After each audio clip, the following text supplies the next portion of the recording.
un ancla inmutable.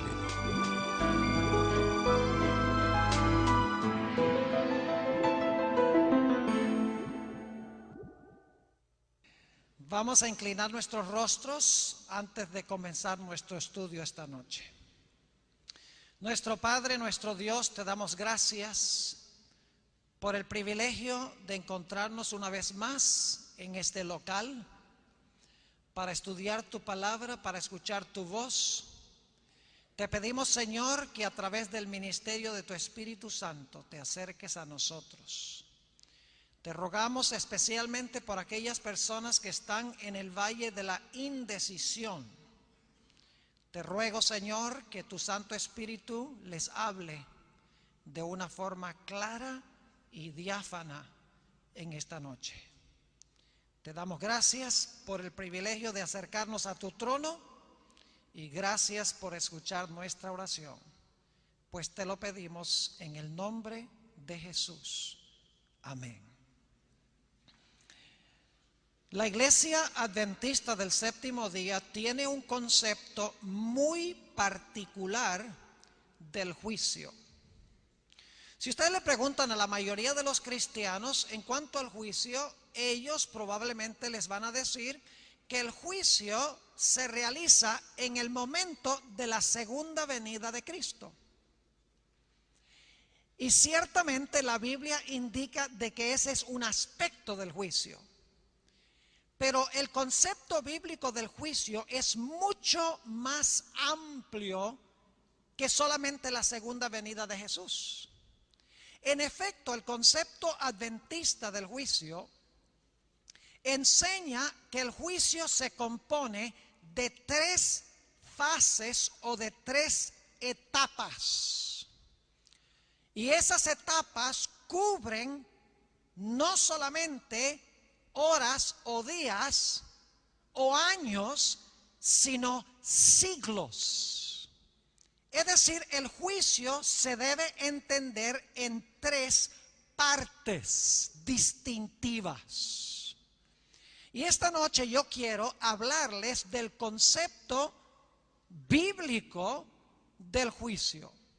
Ahora, debo decirles que el juicio que se menciona en Apocalipsis 14:7, la hora de su juicio ha llegado, es solo una de las tres etapas del juicio.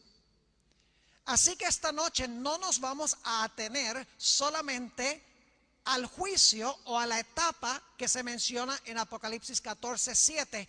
Quiero presentarles el concepto global del juicio como se encuentra expresado en la Sagrada Escritura. Vamos a encontrar en nuestro estudio de esta noche que la razón por la cual Dios desempeña el juicio en tres etapas o en tres fases es porque el gran conflicto entre el bien y el mal y el plan de la salvación tiene un propósito mucho más amplio que el de salvar al ser humano. El mal no existe solamente en este planeta. El mal existe a un nivel universal. El pecado comenzó no en la tierra, sino en el cielo. Ahora, quiero comenzar leyendo una serie de versículos bíblicos que indican de que este conflicto que Dios tiene que resolver es un conflicto cósmico, un conflicto universal. No solamente tiene que resolver el problema del pecado en este pequeño planeta.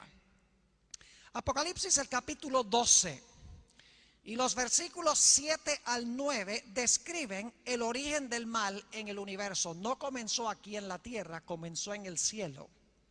Dice allí en Apocalipsis 12, 7, después hubo una gran batalla en el cielo. Miguel y sus ángeles luchaban contra el dragón y luchaban el dragón y sus ángeles, pero no prevalecieron, ni se halló ya lugar para ellos en el cielo. Y fue lanzado fuera el gran dragón, la serpiente antigua que se llama Diablo y Satanás, el cual engaña al mundo entero. Fue arrojado a la tierra y sus ángeles fueron arrojados con él. El pecado no comenzó en este mundo. el pecado comenzó en el cielo.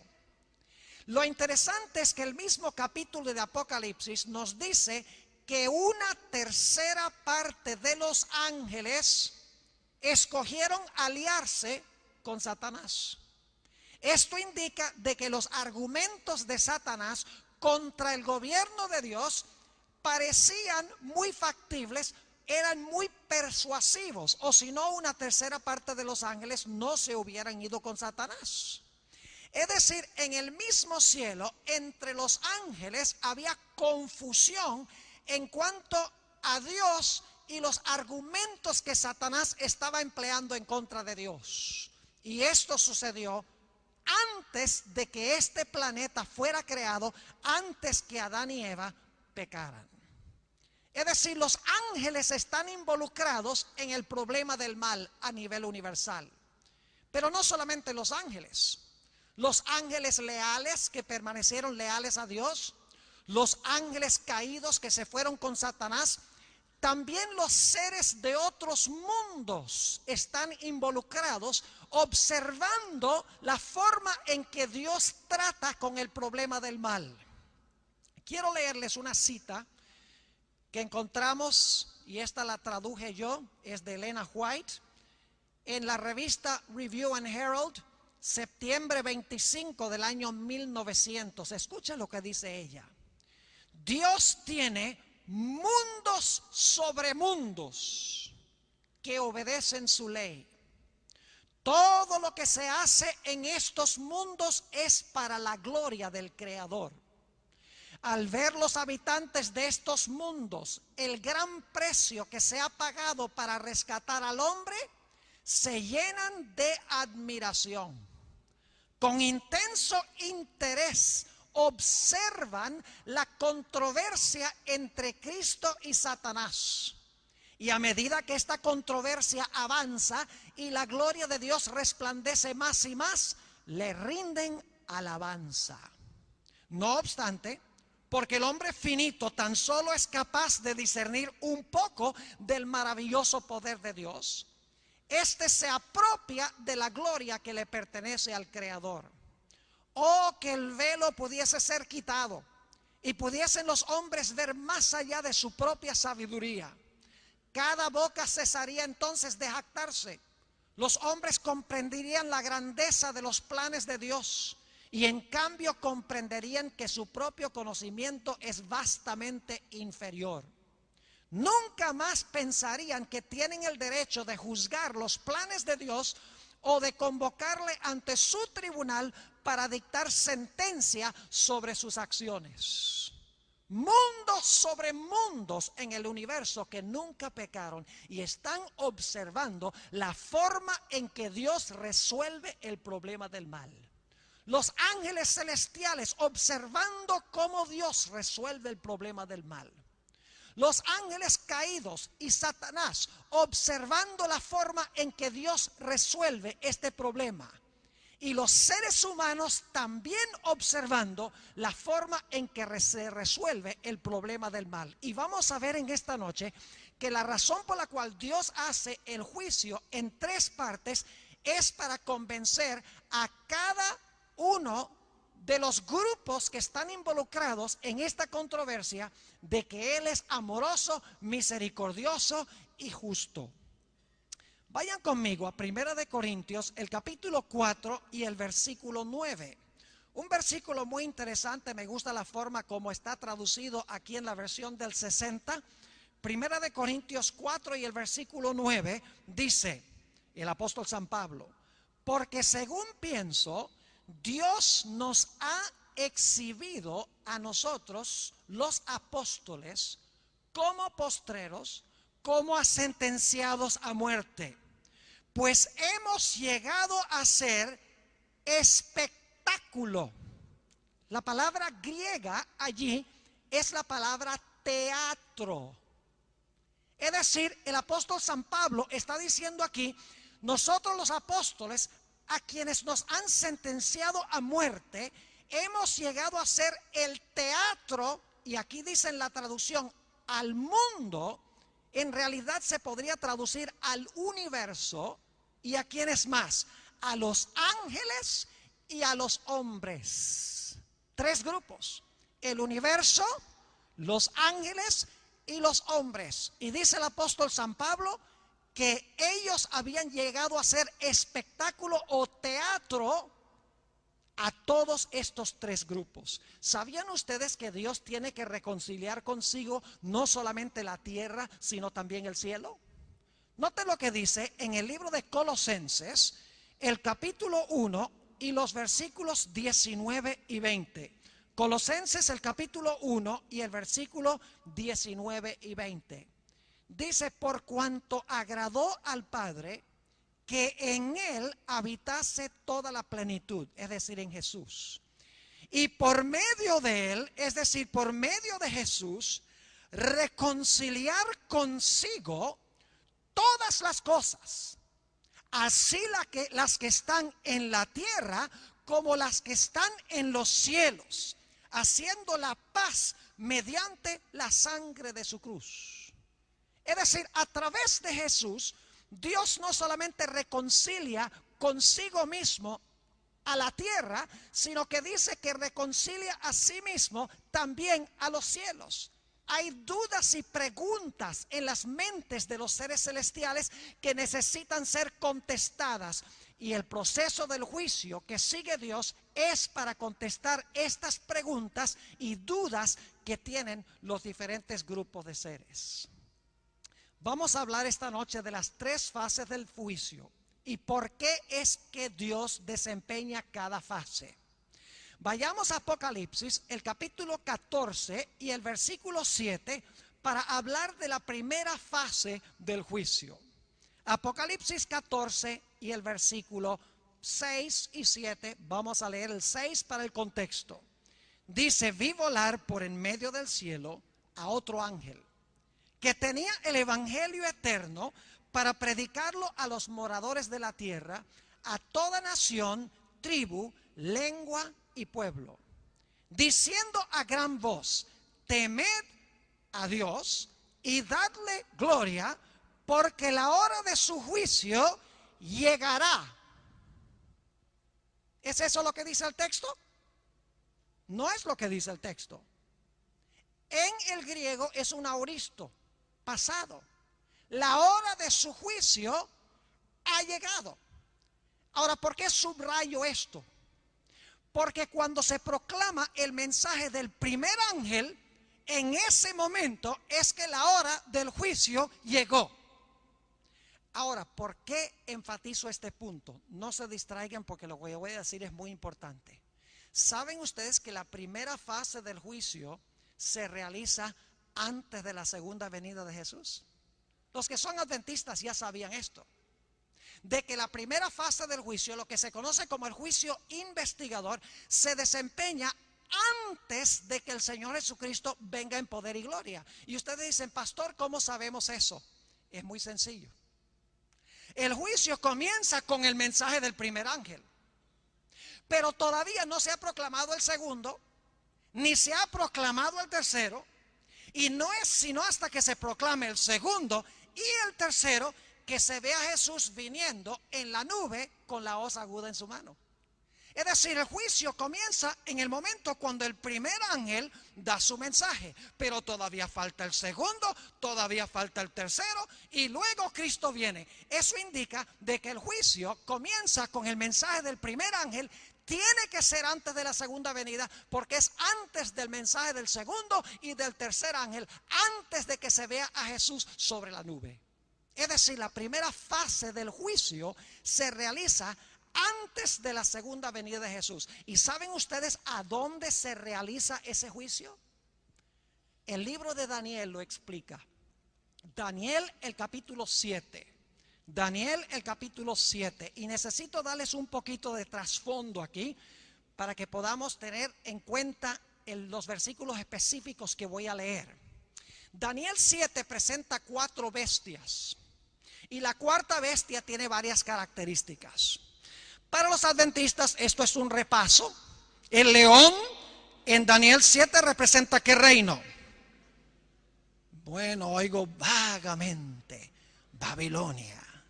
Y el oso representa Medo-Persia, mejor todavía. El leopardo representa a Grecia, estamos mejorando. El dragón o la bestia terrible representa a Roma. Los 10 cuernos que le salen en la cabeza a ese dragón representan las 10 divisiones de Roma, lo que hoy es Europa occidental. Y luego en medio de esos 10 cuernos se levanta un cuerno pequeño que gobierna ¿cuánto tiempo? 1260 años. Ahora fíjense lo que tenemos en Daniel 7. Vamos de Babilonia a Medo-Persia, a Grecia, a Roma. Luego Roma se divide en 10 reinos, ese es el año 476. Luego después de ese año se levanta un cuerno pequeño que gobierna 1260 años. Y los que hemos estudiado estas cosas sabemos que esos 1260 años terminaron en el año 1798. Ahora, ¿por qué subrayo yo esto? Porque el libro de Daniel nos indica de que el juicio comienza cuando ese cuerno pequeño deja de gobernar. Cuando el cuerno pequeño cae, al final de los 1260 años, se realiza el juicio. Pero el juicio no se hace en la tierra, el juicio se hace en el cielo y luego después es que viene Jesús. Note lo que dice Daniel, el capítulo 7 y los versículos 9 y 10. Estuve mirando hasta que fueron puestos tronos y se sentó un anciano de días, ese es Dios el Padre, cuyo vestido era blanco como la nieve y el pelo de su cabeza como lana limpia. Su trono llama de fuego y las ruedas del mismo fuego ardiente. Un río de fuego procedía y salía de delante de él. Millares de millares le servían y millones de millones asistían delante de él. El juez se sentó y los libros se abrieron. Comienza el juicio. Pero si ustedes miran el capítulo 7 van a encontrar que ese juicio no comienza sino hasta que cae Babilonia, Medo-Persia, Grecia, Roma, los 10 reinos romanos y el cuerno pequeño que es Roma eclesiástica que gobierna 1260 años. Cuando el cuerno pequeño cae, se describe esta escena del juicio. Eso indica de que el juicio comienza en algún momento después del año 1798. Pero no se realiza en la tierra, sino en el cielo. Note lo que dice el versículo 13 y 14 de Daniel 7. Dice, miraba yo en la visión de la noche, y he aquí con las nubes del cielo, venía uno como un hijo de hombre, que es Jesús, que vino hasta ¿dónde? Hasta el anciano de días, y le hicieron acercarse delante de él. Yo pregunto, ¿a dónde está el anciano de días? ¿A dónde vive Dios el Padre? En el cielo. ¿A dónde va el Hijo del Hombre según Daniel 7:13? Va al anciano de días. Y va para desempeñar una obra de juicio. Porque noten lo que dice el versículo 14. Y le fue dado dominio, gloria y reino, para que todos los pueblos, naciones y lenguas le sirvieran. Su dominio es dominio eterno que nunca pasará y su reino uno que no será destruido. Es decir, en el juicio celestial, después de 1798, antes de la segunda venida de Jesús, se desempeña esta actividad del juicio y el Señor Jesucristo recibe allá el reino. Aún antes de venir a tomar el reino aquí en el planeta Tierra, en el momento de su segunda venida. El primer ángel nos dice que la hora del juicio de Dios comienza antes de la segunda venida. Daniel 7 también nos indica de que el juicio comienza antes de la segunda venida y el juicio se hace en el cielo en esta etapa antes de la segunda venida. Vayan conmigo a 2 de Corintios, el capítulo 5 y el versículo 10 para que veamos qué es lo que se hace durante este juicio. 2 de Corintios, el capítulo 5 y el versículo 10. Muy importante este texto porque algunos dicen que los cristianos no van a ser juzgados. Pero fíjense lo que dice la Biblia. Porque es necesario que todos nosotros comparezcamos ante el tribunal de Cristo, para que cada uno reciba según lo que haya hecho mientras estaba en el cuerpo, sea bueno o sea malo. Ahora tenemos un problema, y es este. Si el juicio se realiza antes de que Cristo venga y el juicio se realiza en el cielo, ¿cómo es que nosotros podemos comparecer ante el gran tribunal de Cristo? ¿Acaso vamos a tomar un cohete y nos vamos a ir al cielo cuando llegue nuestro nombre a presentarse en el juicio? ¿O será que hay otra explicación? ¿Saben ustedes que la Biblia dice que Dios guarda un registro de nuestra vida en los libros celestiales? Y en el juicio nosotros no comparecemos personalmente en el juicio, porque es antes de que Cristo venga, todavía estamos en la tierra, y no se realiza en la tierra, sino en el cielo. Es decir, nosotros comparecemos ante el tribunal de Cristo a través de nuestros registros. Y mañana en la mañana voy a ampliar un poquito más esto, porque Dios tiene una copia exacta en el cielo de cada una de nosotros.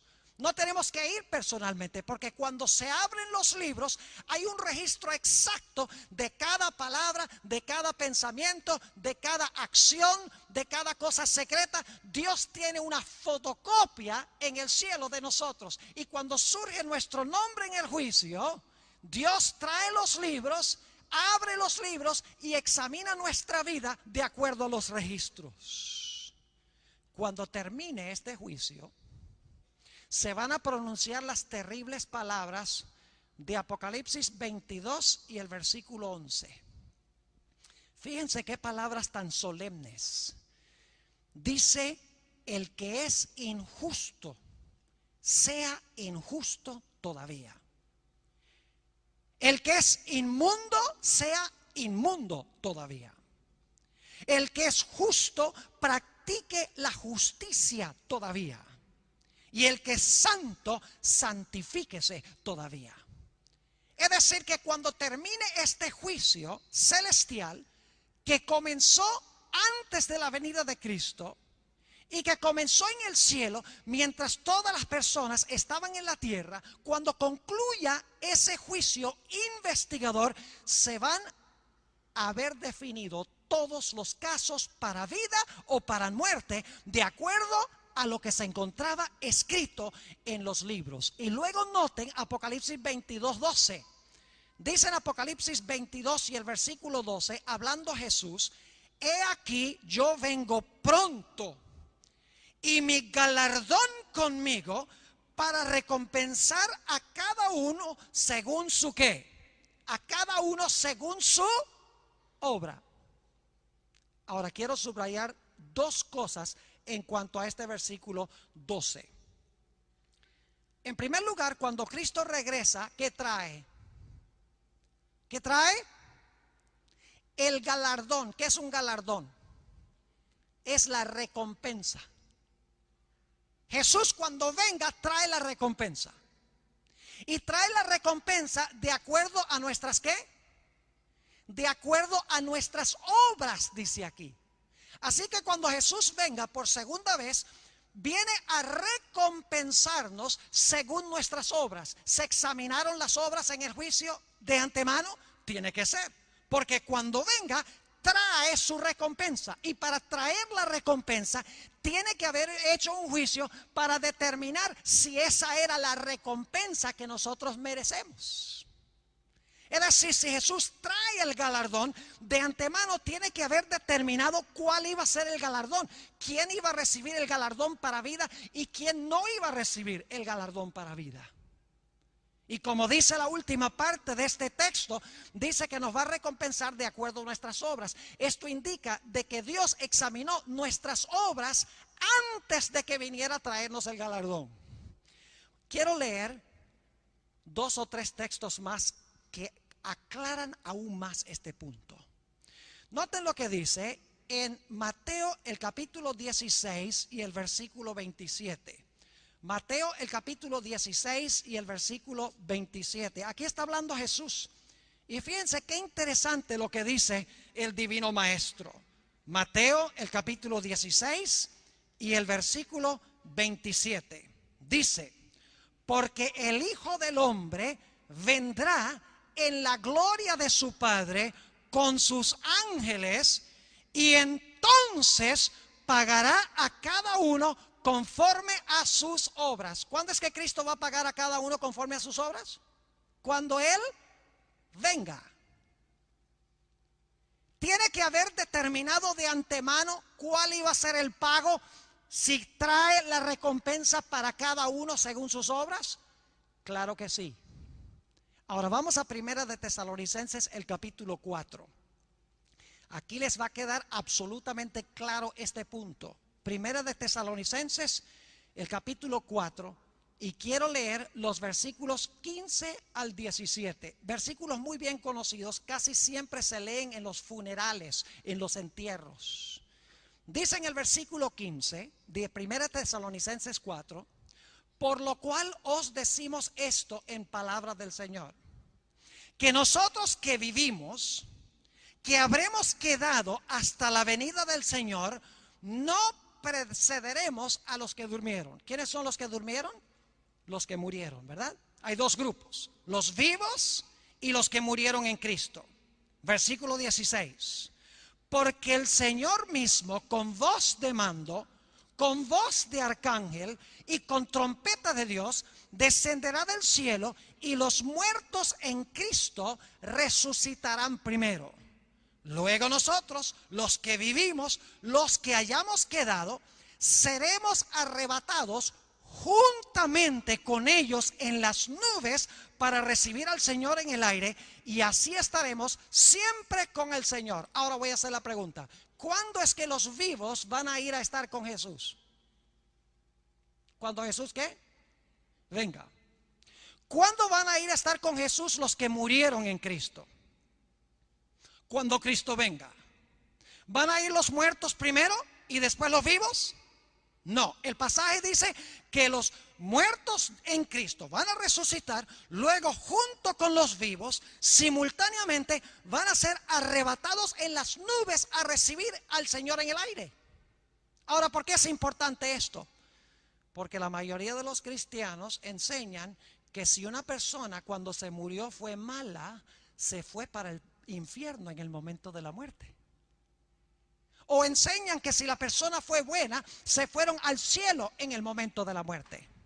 Si ese es el caso, entonces la pregunta es esta: si la gente en realidad fue recompensada con el infierno o con el cielo en el momento de la muerte, ¿para qué va a convocar Dios un juicio para examinar las obras y para determinar la recompensa y para traer el galardón cuando venga, si ya les dio el galardón cuando se murieron? ¿Me están entendiendo lo que estoy diciendo?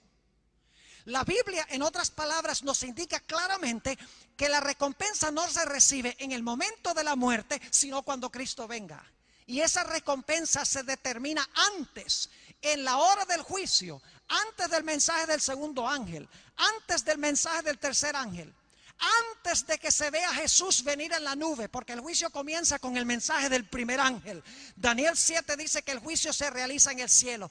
Esto sencillamente significa que Dios va a examinar los casos de todas las personas que profesaron el nombre de Jesús antes de la segunda venida, para determinar la recompensa que cada uno va a recibir. Note lo que dice segunda de Timoteo, el capítulo 4 y el versículo 6 al 8. ¿Cuándo esperaba el apóstol Pablo recibir su galardón? ¿En el momento de la muerte? Ciertamente no. Dice el apóstol Pablo en segunda de Timoteo 4 y el versículo 6: porque yo ya estoy para ser sacrificado, y el tiempo de mi partida está cercano. He peleado la buena batalla, he acabado la carrera, he guardado la fe. Por lo demás, me está guardada la corona de justicia, la cual me dará el Señor, juez justo, en aquel día. Y no solo a mí, sino también a todos los que aman su venida. ¿Cuándo es que el apóstol Pablo esperaba recibir la corona de la recompensa? Dice que la iba a recibir con todos aquellos que aman la venida de Jesús en el momento cuando Cristo venga. Es decir, si ese es el caso, entonces el apóstol Pablo no recibió su recompensa celestial cuando murió. Ningún cristiano que murió en Cristo recibe su recompensa en el momento cuando se muere, porque en algún momento antes de la segunda venida su nombre va a surgir en el juicio, se va a examinar su vida. Cuando se determine que murió en Cristo o que vivió en Cristo, entonces va a venir Cristo a recompensar a sus hijos con la vida eterna. Ahora inmediatamente nos preguntamos, ¿por qué razón es que Cristo desempeña este juicio antes de su segunda venida solamente con los que murieron en Cristo y con los que están vivos en Cristo? Porque no examina los casos de los impíos, de los malos. Solamente examina los casos de los justos. En un momento vamos a ver eso claramente. ¿Qué urgencia hay antes de la segunda venida de examinar los casos de aquellas personas que murieron en Cristo y que vivieron en Cristo? Ustedes saben la respuesta. Cuando Cristo venga en su segunda venida, Él tiene planes de llevarse a los que vivieron en Él y a los que murieron en Él, ¿a dónde? Al cielo. Pero antes de llevárselos al cielo, tiene que determinar en el juicio a quiénes son los que se van a llevar. Ahora, Dios sabe todas las cosas. Dios no necesita libros, Dios no necesita registros, pero los ángeles celestiales y los seres de otros mundos no pueden leer la mente, no conocen la condición íntima de cada ser humano que profesó el nombre de Jesús. ¿Saben que hay personas que profesaron el nombre de Jesús que en realidad fueron falsos creyentes? No todo el que me dice Señor, Señor entrará en el reino de los cielos, mas el que hiciere la voluntad de mi Padre que está en los cielos. Muchos me dirán en aquel día, Señor, Señor, no echamos demonios en tu nombre. Señor, Señor, no hicimos señales en tu nombre. Señor, Señor, no profetizamos en tu nombre. Eran cristianos porque profesan el nombre de Jesús. Y Jesús va a decir, no os conozco, apartaos de mí, obradores de maldad. Hay creyentes falsos que aparentan ser muy buenos. Los seres celestiales necesitan que Dios les abra los libros para revelarles no solamente las obras de afuera, sino la vida íntima, los pensamientos, las emociones y los sentimientos, para que vean que Dios es justo, correcto en su decisión de llevarse a este grupo de personas al cielo. Y como en la segunda venida se los va a llevar, es necesario determinar de antemano a quiénes es que va a llevar. Es decir, el propósito de esta fase del juicio es convencer a los habitantes de otros mundos y convencer a los ángeles leales en el cielo de que Dios, cada persona que se lleva al cielo, esa persona se la está llevando justamente porque en realidad entregó su vida con plenitud a Jesús. Y la Biblia nos dice que cuando Cristo venga, vamos a ser arrebatados en las nubes y vamos a ir ¿a dónde? Vamos a ir al cielo. Ustedes conocen ese pasaje. No se turbe vuestro corazón. Juan 14, 1 al 3. No se turbe vuestro corazón. ¿Creéis en Dios? Creed también en mí. En la casa de mi Padre muchas moradas hay. ¿Dónde queda la casa del Padre? Jesús enseñó que debemos orar, Padre nuestro que estás en el cielo. En la casa de mi Padre muchas moradas hay. Si no fuere así, os lo hubiera dicho. Voy pues a preparar lugar para vosotros, y si me fuere y os aparejare lugar, vendré otra vez y os tomaré a mí mismo, para que donde yo estoy, vosotros también estéis. Jesús prometió llevar a su pueblo al cielo. Pero saben ustedes que nuestra permanencia en el cielo va a ser solamente provisional.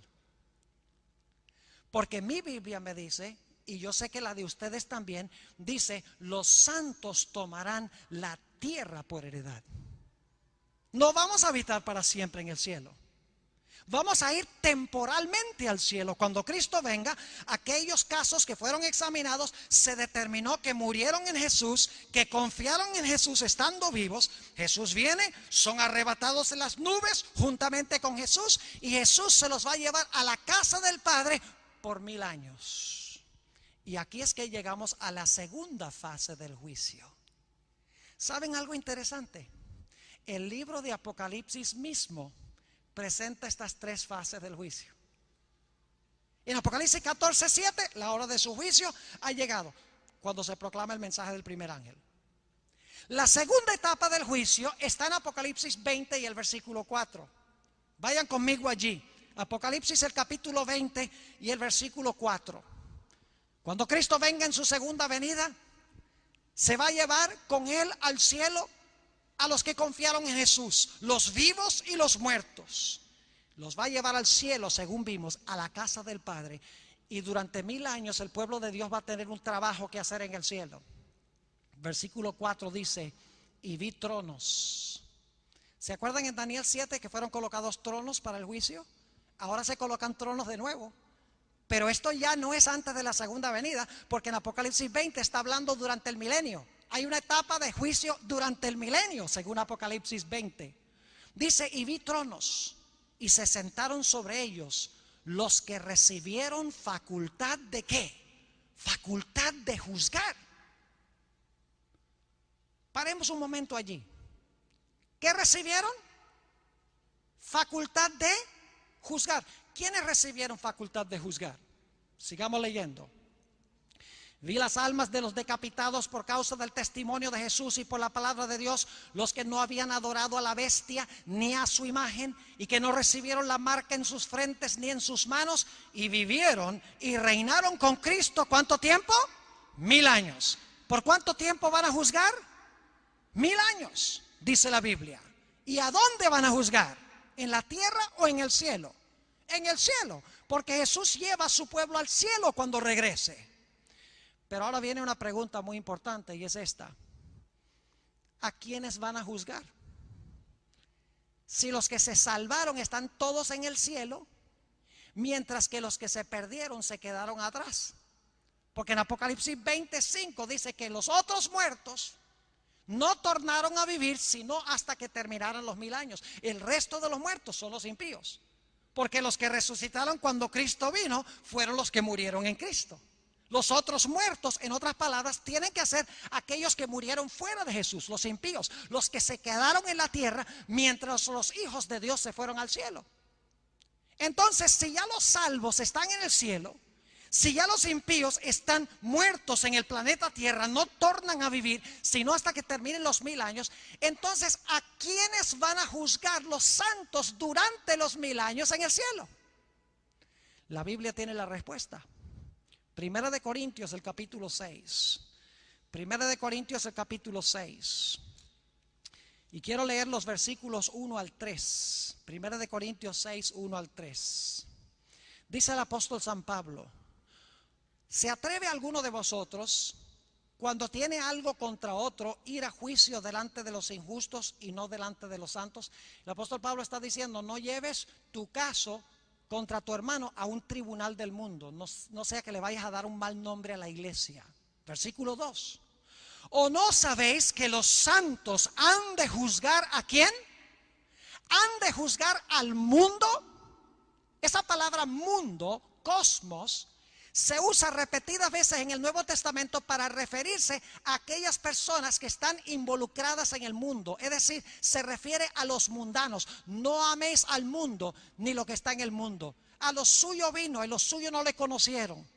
El mundo aborreció a Jesús. No está hablando del planeta, está hablando de aquellos que están opuestos a Dios. Es decir, cuando este texto dice que los santos van a juzgar al mundo, quiere decir a los mundanos, a los que se quedaron atrás, a los que se perdieron. Pero ¿a quiénes más van a juzgar? Noten el versículo 3. ¿O no sabéis que hemos de juzgar a los ángeles? ¿Cuánto más las cosas de esta vida? Yo pregunto, ¿los ángeles leales necesitan un juicio? ¿Hay que juzgar a los ángeles buenos? No, porque ellos ya están sanos y salvos con Dios. Entonces, cuando dice aquí que los santos no solo van a juzgar al mundo, los mundanos, los que se quedaron atrás, sino que también van a juzgar a los ángeles, ¿a cuáles ángeles se está refiriendo? Se está refiriendo a Satanás y sus ángeles. Los registros de todos los malos, los registros de Satanás y sus ángeles se van a abrir durante 1000 años y el pueblo de Dios va a ver los registros. ¿Por qué razón es que la gente se quedó atrás? Ahora no solamente van a quedar convencidos los seres celestiales de que Dios fue justo en dejar a los impíos atrás. No solamente se van a convencer los seres de otros mundos de que Dios fue justo en dejar a los que se quedaron allá en la tierra durante los 1000 años, sino que los mismos salvos van a ver los casos de cada persona y van a ver que Dios fue justo en salvarlos a ellos y que fue justo también en condenar a los impíos. Y los justos van a determinar el castigo y van a pronunciar sentencia de cada uno de los impíos conforme a sus obras. Ahora, el juicio durante el milenio no va a cambiar nada. No es como si estamos examinando los registros en el cielo durante los 1000 años y le decimos, ay, pero Señor, aquí te equivocaste, el Señor tal y tal deberíamos haberlo traído acá. O Señor, mire, ese fulano que está aquí arriba, él no debe estar aquí, él debe regresar otra vez al planeta Tierra. El juicio durante el milenio no cambia nada, porque los perdidos están perdidos y los salvos están salvos en el cielo. Entonces, ¿para qué este juicio? Es muy sencillo. A Dios le interesa lo que nosotros pensamos de Él. Va a haber personas que nosotros estábamos seguros iban a estar en el cielo y no están. Y va a haber personas que están allí que no podemos entender cómo están. Por ejemplo, uno de los encuentros que yo quiero ver con mis propios ojos es el encuentro de Saulo de Tarso con Esteban. Óigame, eso va a ser espectacular. No me lo pierdo por nada.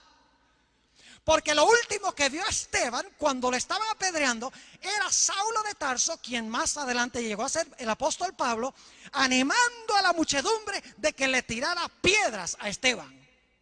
Lo último que vio Esteban fue eso. Y ahora imagínense ustedes en el cielo. Durante los 1000 años, Saulo de Tarso se va a salvar. Leímos los versículos donde dice, he peleado la buena batalla, he guardado la fe, yo sé que Dios me tiene la corona. Esteban también se va a salvar porque vio los cielos abiertos, estuvo dispuesto de morir por Jesús. Y ahora llega el momento en el cielo cuando está caminando Saulo de Tarso en una dirección y está caminando Esteban en la otra dirección. Y de repente se para Esteban y mira, ¿cómo? ¡Saulo!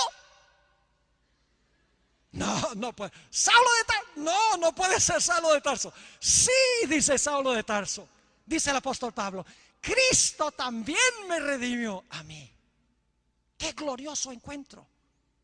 Va a haber mucha gente en el cielo que tuvo obras malísimas y vamos a decir, ¿por qué razón están estas personas aquí? Se va a demostrar en los registros que a pesar de que llevaron vidas impías por un tiempo, finalmente entregaron sus vidas a Jesús.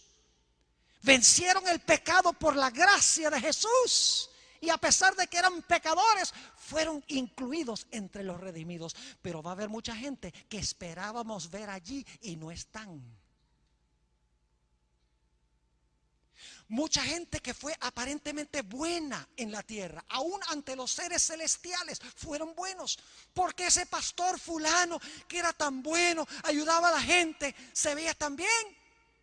¿Por qué no está aquí? Cuando se hablan los registros, se va a revelar que ese pastor tenía problemas con pornografía en el internet. Que tenía pensamientos impuros.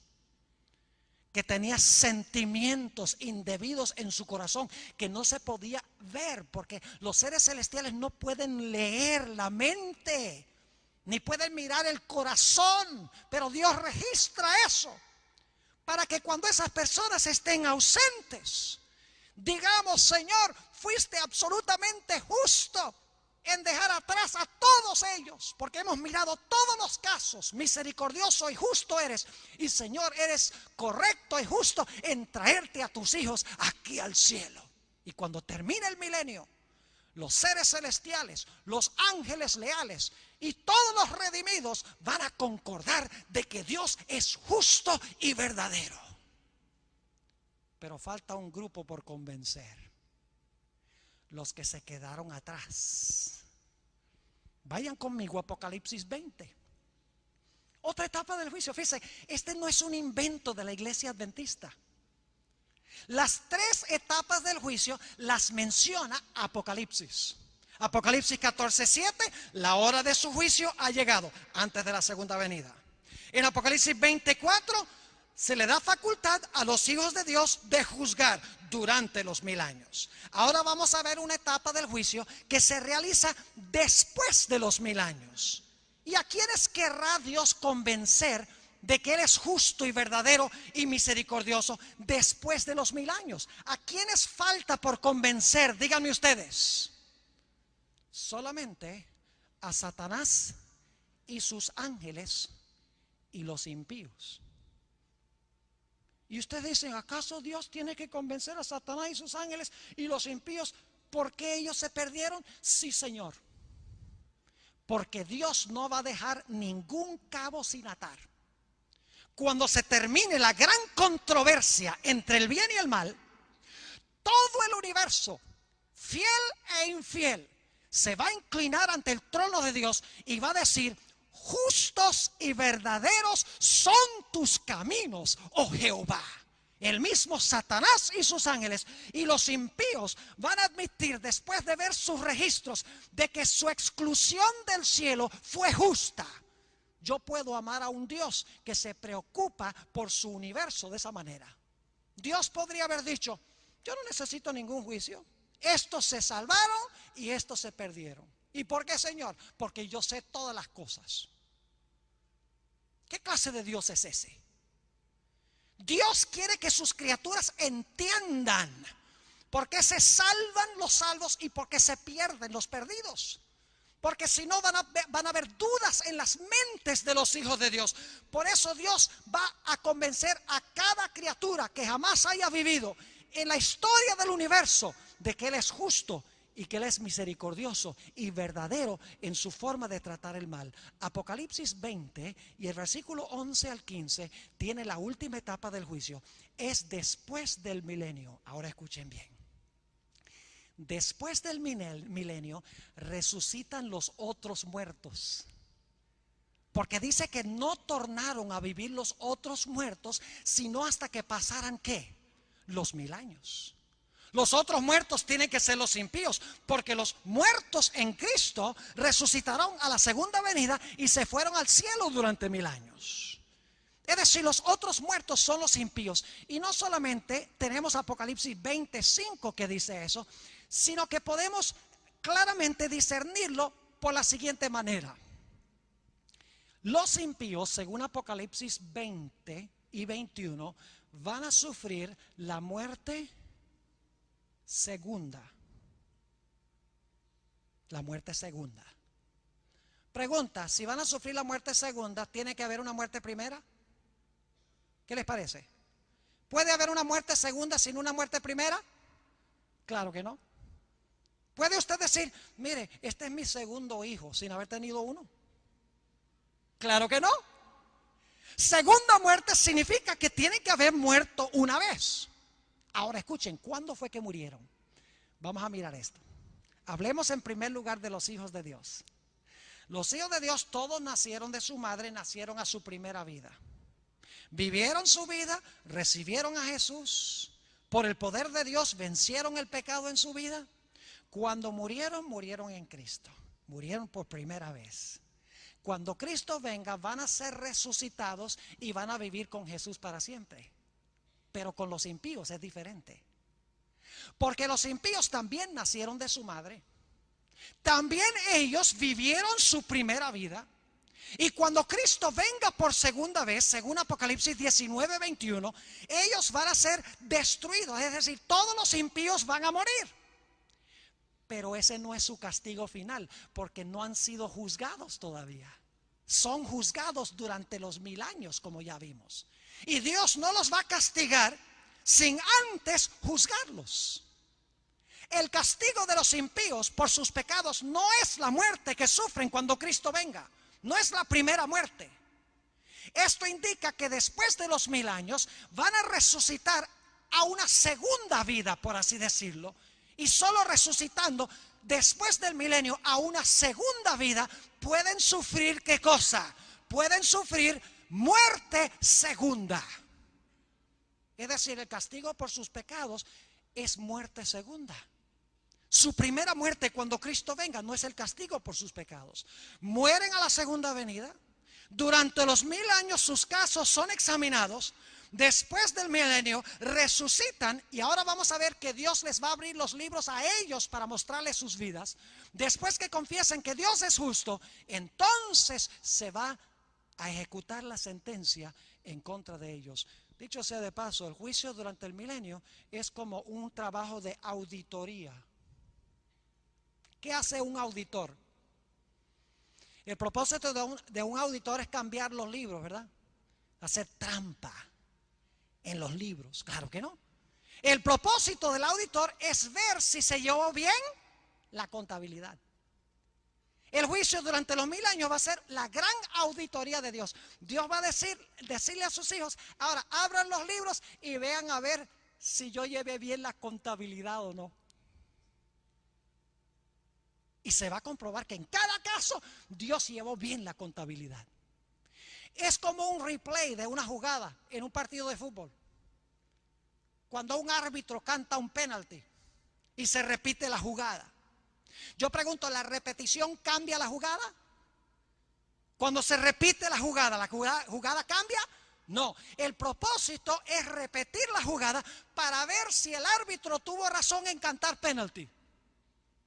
El juicio durante los 1000 años va a ser la repetición de la jugada de cada vida de cada persona.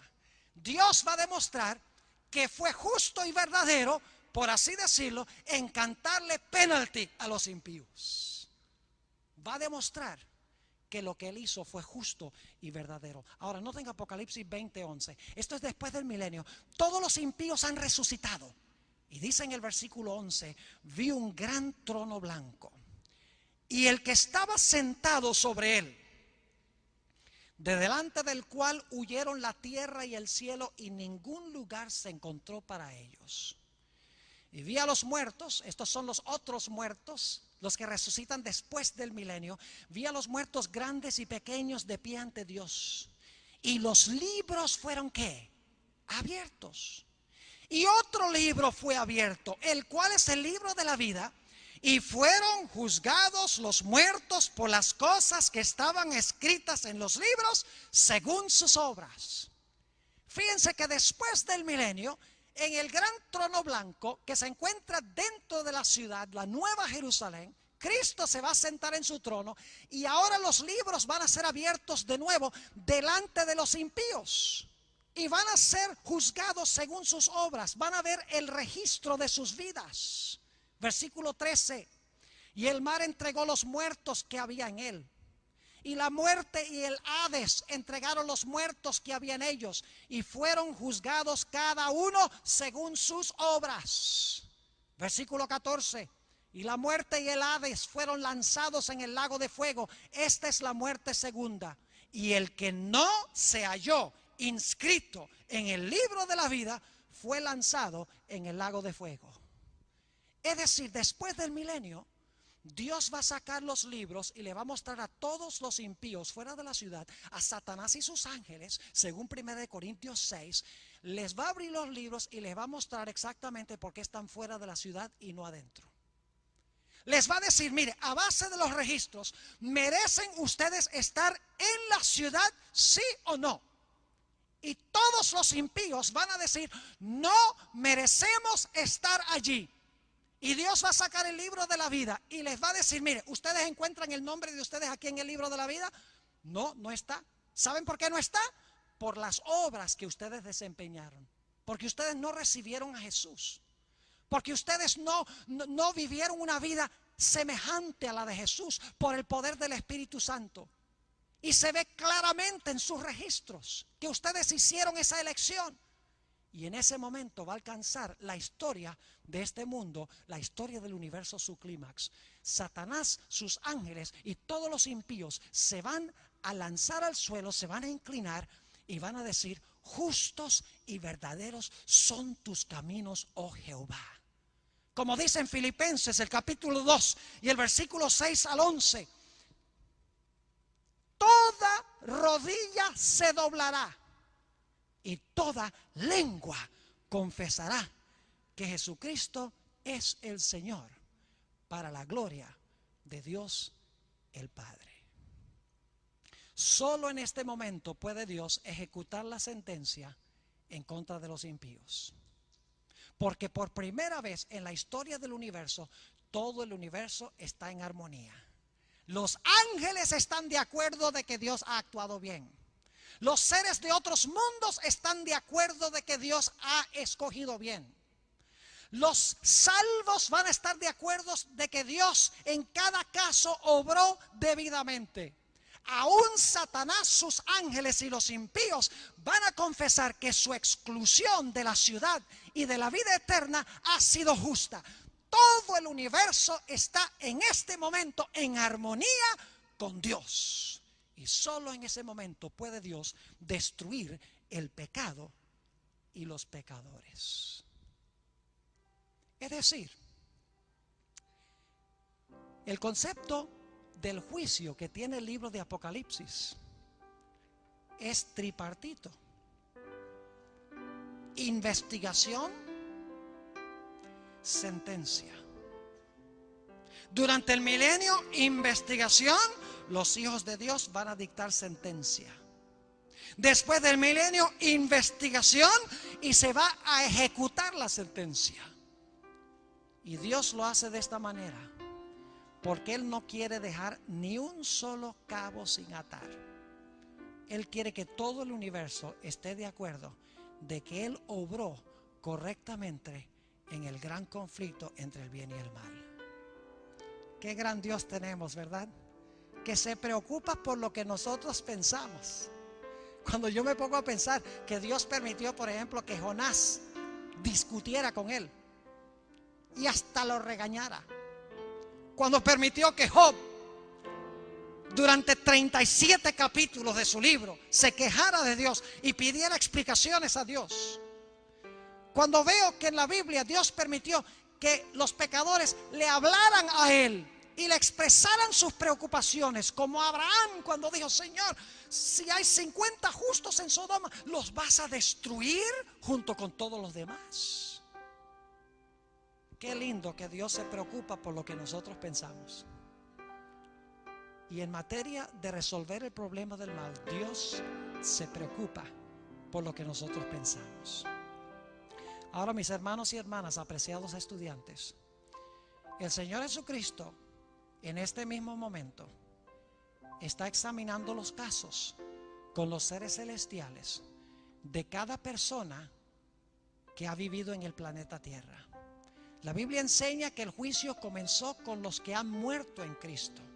Mañana vamos a ver que eso sucedió en 1844, comenzó ese juicio. Y ha continuado durante todos estos años con los muertos. Y muy pronto, no sabemos cuán pronto, el juicio pasará a aquellos que estamos vivos. Por eso el primer ángel dice: teme a Dios, dale gloria, la hora de su juicio ha llegado. Adorad a aquel que hizo el cielo, la tierra, el mar y las fuentes de las aguas. Dios está diciendo: yo quiero que tú recibas el mensaje del primer ángel, para que cuando venga tu nombre ante el juicio, el evangelio te salve. Cuando se examinen tus obras, se determine que tú has temido a Dios, que tú has glorificado a Dios y que tú has adorado a Dios y le has obedecido con todo tu corazón. El mensaje del primer ángel tiene el propósito de prepararnos para el juicio. Yo quiero preguntar en esta noche: ¿cuántos de los presentes quieren decirle al Señor Jesús: yo deseo, Señor Jesús, que tú empieces tu obra con mi carácter? Señor, perdóname mis pecados, Pero más que esto, Señor, limpia mi vida de todo mal. Siembra en mi corazón el temor de Dios. Ayúdame a glorificar tu nombre. Señor, dame poder para adorarte y obedecerte como mi creador. Hay alguien en esta noche que quiere decirle a Jesús: yo quiero que tú hagas esa obra en mi vida, porque cuando mi nombre surja en el juicio, yo quiero que el Señor Jesucristo me halle en Él sin mancha, ni arruga, ni cosa semejante. ¿Deseas levantar la mano si ese es el deseo de tu corazón en esta noche? Este es un momento solemne. Dejen la mano arriba. Es un momento solemne.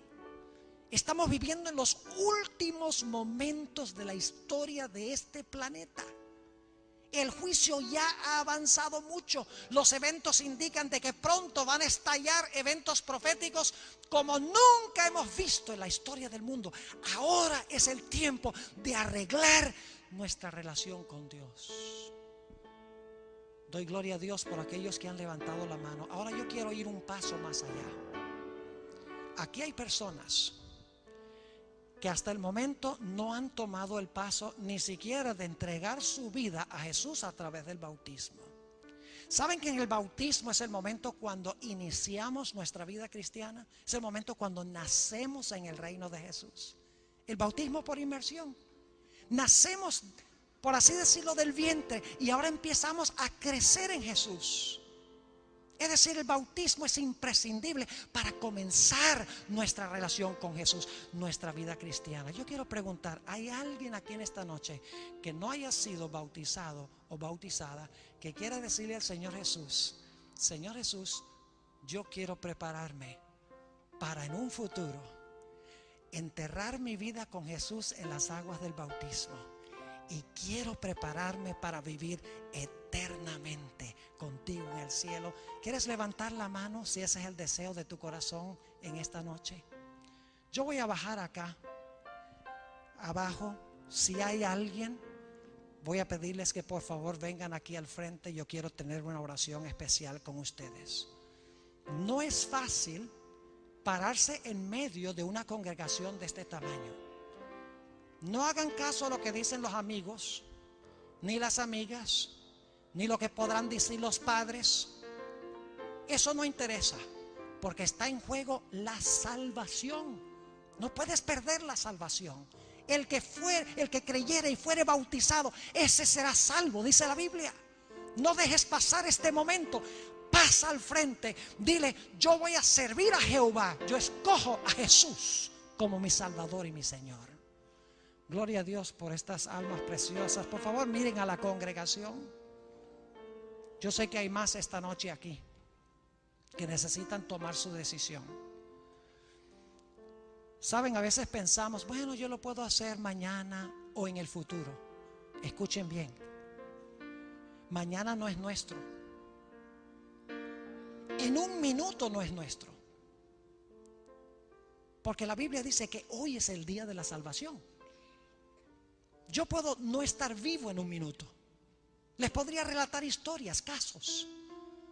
Por eso es vital que esta noche, si el Espíritu Santo está llamándote, que tú vengas al frente aquí y tomes tu posición, parado delante de esta congregación, parada delante de esta congregación, diciendo: yo escojo como mi Salvador a Jesús. Quiero nacer y quiero crecer en su reino. Gloria a Dios, gloria al Señor. ¿Alguien más en esta noche? Siempre me da miedo terminar un llamado, porque yo sé que hay personas en el valle de la indecisión y se pueden ir a sus casas, y puede ser que el Espíritu Santo nunca los llame de la forma como los está llamando en esta noche. Puede ser que nunca escuchen la voz tan fuerte como la están escuchando ahora. Solo voy a tomar unos pocos instantes más y voy a orar por este precioso grupo que ha venido al frente. Amén. Ese amén estuvo muy débil. ¿Están contentos por estas almas que han respondido al llamado de Dios? ¿Sí o no? Amén. Amén. Bueno, débil. Gloria a Dios. Mire qué lindo grupo. Gloria al Señor. Solo unos pocos instantes más y luego voy a orar. Vamos a ir a nuestras casas. No sabemos qué pasará. Hay muchos más aquí, yo sé. ¿Alguien más en este instante, antes de nuestra oración, que quiera con valentía decirle: sí, Jesús, yo también escojo venir al frente, escojo responder a tu llamado? ¿Alguien más? Unos pocos instantes y voy a orar. Gloria a Dios. Yo sabía que había alguien más. Y hay otros. Hay otros. Por favor, vengan. Niños también. Mire qué lindo los niños. Ellos no se ponen a pensar, bueno, ¿qué van a pensar los compañeros? ¿Qué van a pensar los padres? Por eso Jesús dice que debemos ser como niños, escuchar la voz de Dios y venir al frente sin pensarlo dos veces. ¿Qué hay de más importante que amistarnos con Jesús? Gloria a Dios, qué lindo grupo. Voy a tener ahora una palabra de oración. Si hay alguien más aquí en esta noche que Dios te está hablando, el Espíritu Santo te está hablando al corazón, yo sé que hay. Yo sé que algunos tienen una lucha intensa en su alma en este momento. Si durante la oración tú quieres decirle sí a Jesús, colócate de pie a donde estés y ven al frente. Te ruego que lo hagas. Oremos. Padre celestial, te damos gracias porque tú nos has dado la esperanza de la vida eterna siendo pecadores. Señor, no podemos entender la maravilla de tu amor, pero podemos aceptarlo. Te honro y te glorifico, Señor, en esta noche por estas personas que han venido al frente. No es fácil pararse delante de un grupo como este, pero tu Espíritu Santo las has traído aquí al frente. Te ruego, Señor, que muy pronto estas personas puedan tomar ese glorioso paso del bautismo y comenzar su vida como bebés espirituales en el reino de Jesús. No permitas que Satanás ni nadie lo desanime. Y yo sé que hay otros aquí en esta noche, Señor. Hay una lucha feroz en su corazón. Satanás susurrando, no respondas. Y Jesús, el Espíritu Santo, obrando, diciendo, responde. Te ruego, Señor, que tu Espíritu prevalezca en los corazones de estas personas. Vemos patente en este momento la gran controversia entre el bien y el mal en vidas individuales. Mi querido hermano y hermana, preciada visita, antes de terminar la oración te hago un último llamado para que vengas al frente, escuchando la voz de Jesús. ¿Alguien más en esta noche que quiere decirle: sí, Jesús, yo escojo tus caminos, quiero que seas mi Salvador? ¿Alguien más? Padre, te doy gracias una vez más por los que han venido al frente. Te ruego que continúes trabajando con los corazones de aquellos que deberían haber respondido. Señor, extiende el periodo de gracia y que antes que termine esta semana puedan también pararse y tomar su posición con Jesús. Gracias, Señor, por estas almas. Gracias por aquellos con los cuales trabajarás. Gracias por aquellos que son bautizados. Me acerco a tu trono humildemente, pidiendo que bendigas a cada grupo en el precioso nombre de Cristo Jesús. Amén.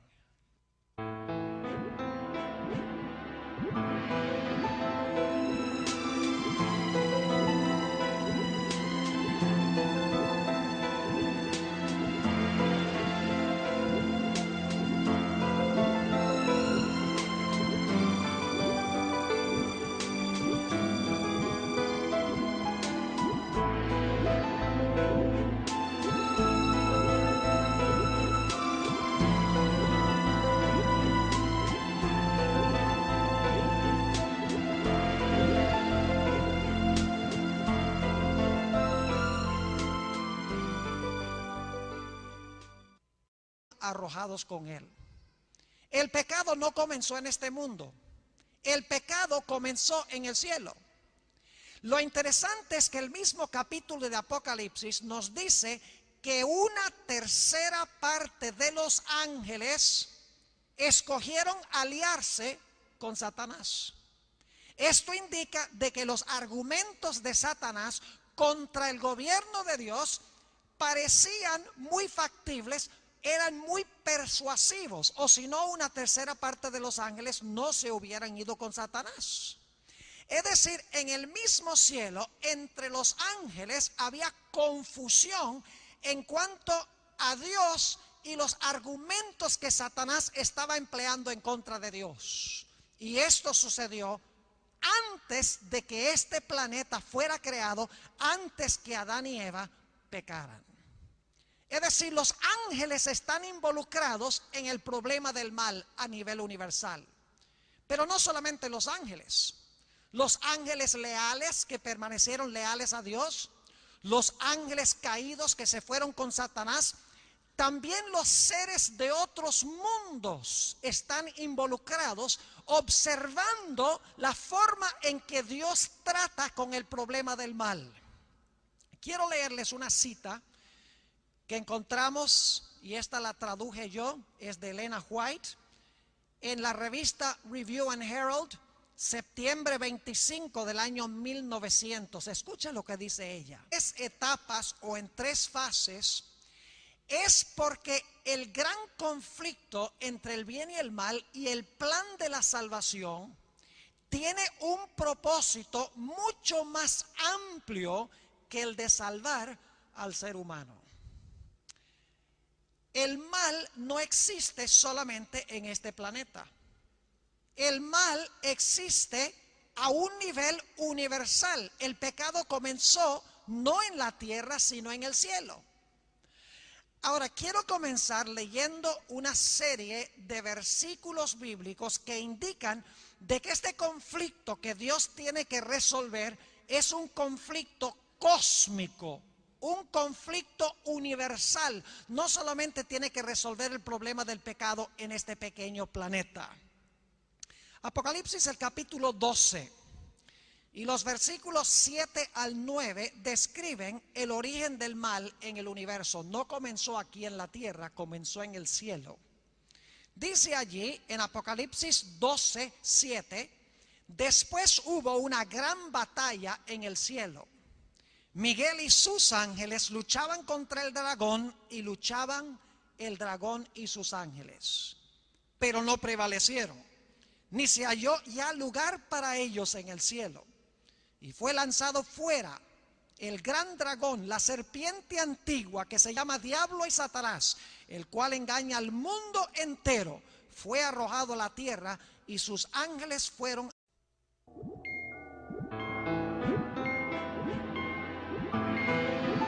Un ancla inmutable.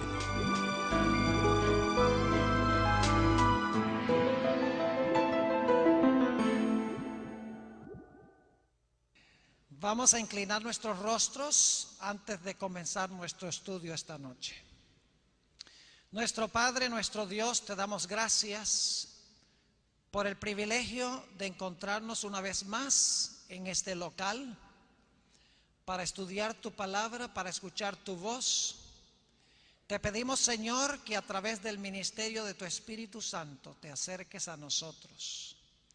Te rogamos especialmente por aquellas personas que están en el valle de la indecisión. Te ruego, Señor, que tu Santo Espíritu les hable de una forma clara y diáfana en esta noche.